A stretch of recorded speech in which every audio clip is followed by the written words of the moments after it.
الكاتب جورج برنارد شو كان في أحد الحفلات وقابل ممثلة شهيرة، وكانت ممثلة حسناء بشكل كبير. وحصل إن الممثلة دي راودته عن نفسه، قالت له أنا عايزة أعمل معاك علاقة علشان آه، نخلف طفل في جمالي وعبقريتك. فقال لها للأسف أنا خايف إنه لو دخلنا في علاقة نخلف طفل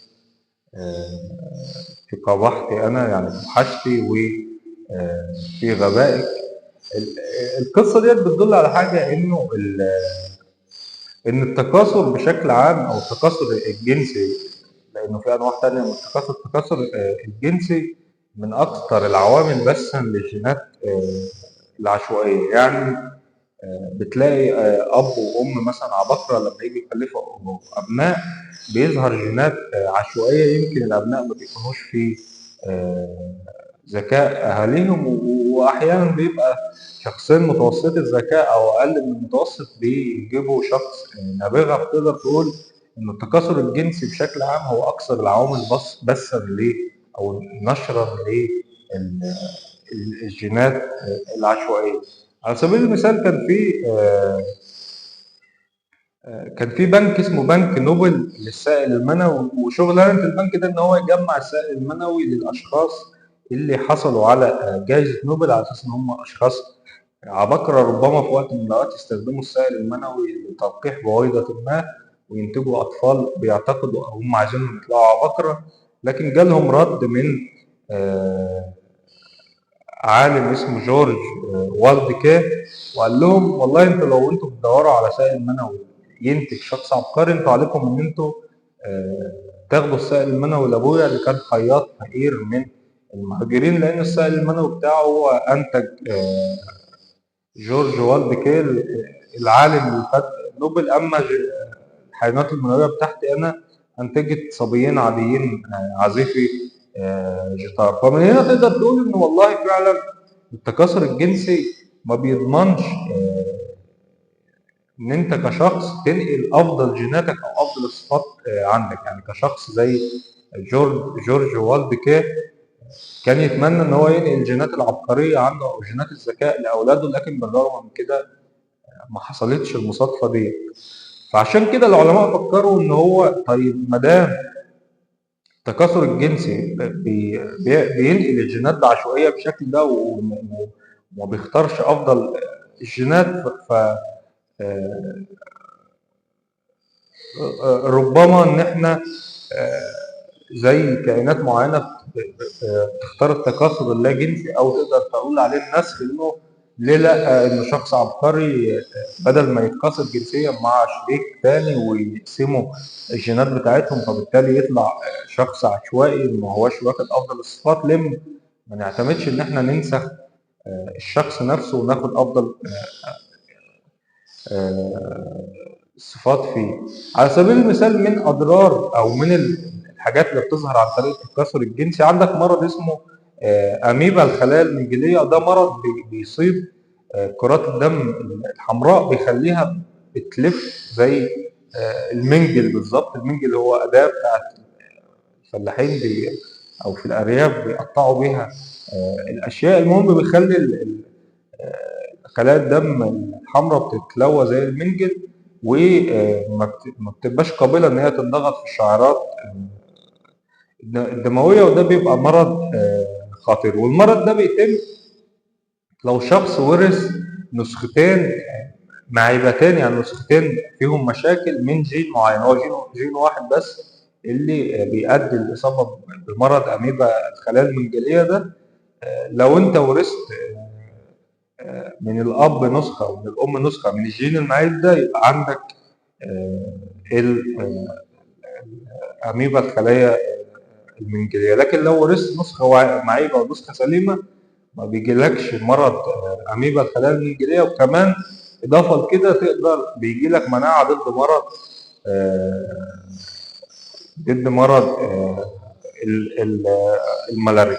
فاحنا لو فرضنا ان احنا عندنا ابوين عندهم كل واحد فيهم عنده عيب في الجين اللي هو بيؤدي لاميبا الخلايا المنجليه، اطفالهم تقدر هنا بقى المأساة ان اطفالهم ربع اطفالهم هيورث نسختين معدتين من الجين ده، فبالتالي هيجي لهم مرض اميبا الخلايا المنجليه، وربع كمان هيورث نسختين صحيحتين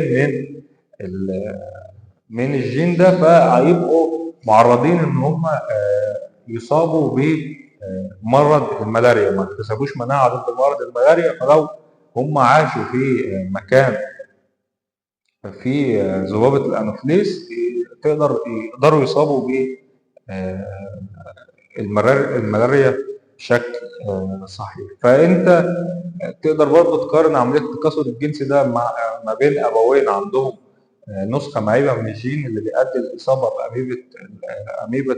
باميبا خلايا الدم المنجليه، لو واحد بينسخ نفسه حتى لو عنده عيب في جين واحد، فالجين الثاني هيبقى سليم، فبالتالي هنكسب ان احنا ما جالوش مرض اميبا الخلايا المنجليه، وكمان بقى عنده مناعه ضد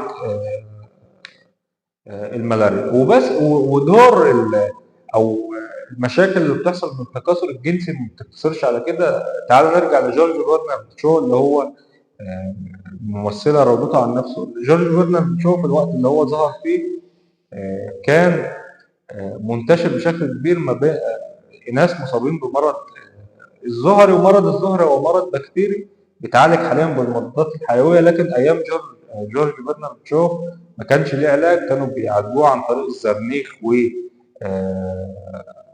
والزئبق، واضرار العلاجات دي كان اكتر يمكن من مرض الزهري نفسه. فده برضه ان جورج برنارد شو لو كان اختار التكاثر الجنسي مع الفنانه ديت، وهي كمان كانت متحرره فتعمل علاقات مع اشخاص متعددين، فربما كان ممكن يصاب بالزهري. مش بس كده، برضه من الحاجات السيئه في موضوع التكاثر الجنسي الاصابه بامراض جنسيه اخرى زي مرض نقص المناعه المكتسبه او مرض الايدز، اللي مثلا على سبيل المثال عندك 24 مليون افريقي مصابين بالمرض في دول غرب افريقيا، حوالي 6% من البالغين في افريقيا مصابين.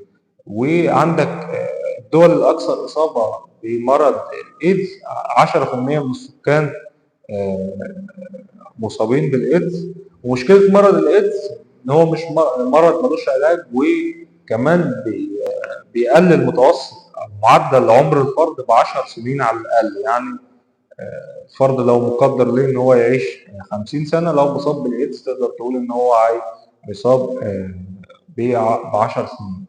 مش بس البشر اللي هم عندهم مشكله مع موضوع التكاثر الجنسي، كمان حتى الحيوانات عندها مشكله وبتضحي بنفسها احيانا في سبيل التكاثر الجنسي. عندك ذكور الحيوانات زي مثلا ذكر طير زي الطاووس، بتشوفه بالوانه الجميله والوانه الزاهيه وكل ده، وديله الطويل علشان يجذب الانثى، بالرغم من الحاجات اللي بيجذب بيها الانثى دي هي بتكون سبب في افتراسه، لانه ظاهر للمفترسين بشكل كبير. فلمجرد ان هو يحصل على التكاثر الجنسي فهو بيفقد حياته. فده برضه نمط داخل الحيوانات عن قد ايه انه موضوع التكاثر الجنسي مش بس ليه مشاكل عند البشر، لا ده حتى الحيوانات ليه التكاثر الجنسي ليه يعني عوامل بتأثر عليهم وبتضرهم بشكل من الأشكال. أما بالنسبة للنباتات، هل النباتات بتعاني زي الحيوانات والبشر في موضوع التكاثر الجنسي؟ على سبيل المثال النباتات الزهرية، النباتات اللي لها أزهار ظهرت على كوكب الأرض تقريبا في العصر الجوراني من حوالي 160 مليون سنة، وظهرت معاها كان لازم معاها ظهور الحشرات اللي بتنقل حبوب اللقاح بتاعتها علشان تنقل حبوب اللقاح من الذكر للأنثى ويتم التكاثر الجنسي. وعشان كده النباتات الزهرية بدأت تتعب نفسها وتنتج رحيق ريحته حلوة علشان تجذب الحشرات ديت، وكمان بتوزع نفسها في الحقول بأشكال معينة ما تبقاش بعيدة قوي عن بعضها، بحيث إنه الحشرات دي ما تفقدش الشغف إن هي تنقل حبوب اللقاح من هنا لهنا، وكمان ما تبقاش قريبة قوي من بعضها. وتقدر تقول إنه بس الرحيق بيكلف النباتات الزهرية كلفة كبيرة عشان تنتجه، لأنه ربع وزنه مكون من السكر. فتقدر تتخيل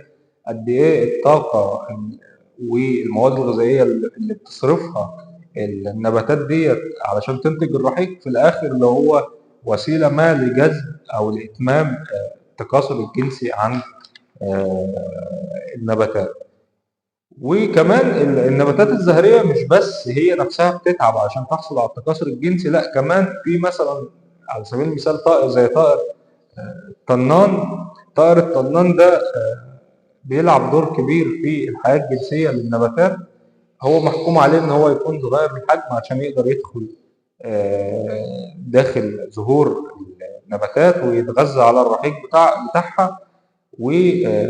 ولازم يكون عشان يقدر يثبت في الجو يكون سرعة رفرفة الأجنحة بتاعته كبيرة، بتوصل ل50 ضربة في الثانية، وعنده معدل قياس عالي. وكمان الطنان بياكل حوالي نص وزنه من الرحيق في اليوم، وما يقدر، ولو توقف عن الأكل لمدة ساعتين بس بيغمى عليه من قلة الأكل وبيدخل في غيبوبة. وكمان بتخفض درجة حرارته ومعدل ضربات القلب والتنفس. فتقدر تقول تشوف كم البهدلة اللي بتشوفها النباتات وبيشوفها طائر زي الطنان علشان بس تتم عملية التكاثر الجنسي عند النباتات. فتقدر تقول إنه والله عملية التكاثر الجنسي في أي نوع من أنواع الكائنات الحية هي عملية معاناة ربما ما تستحقش العناء ده كله. وربما في وقت من الأوقات كان من الأفضل التخلي عن موضوع التكاثر الجنسي في مقابل التكاثر الذاتي أو التناسخ زي ما بنقول. ما تنساش تقول لنا رأيك في موضوع التكاثر الجنسي، هل أنت شايفه إن هو حاجة تستحق العناء ولا لأ؟ وبشكر أي واحد شاف الفيديو، ولو عجبك الفيديو لا تعمل له شير. والسلام عليكم.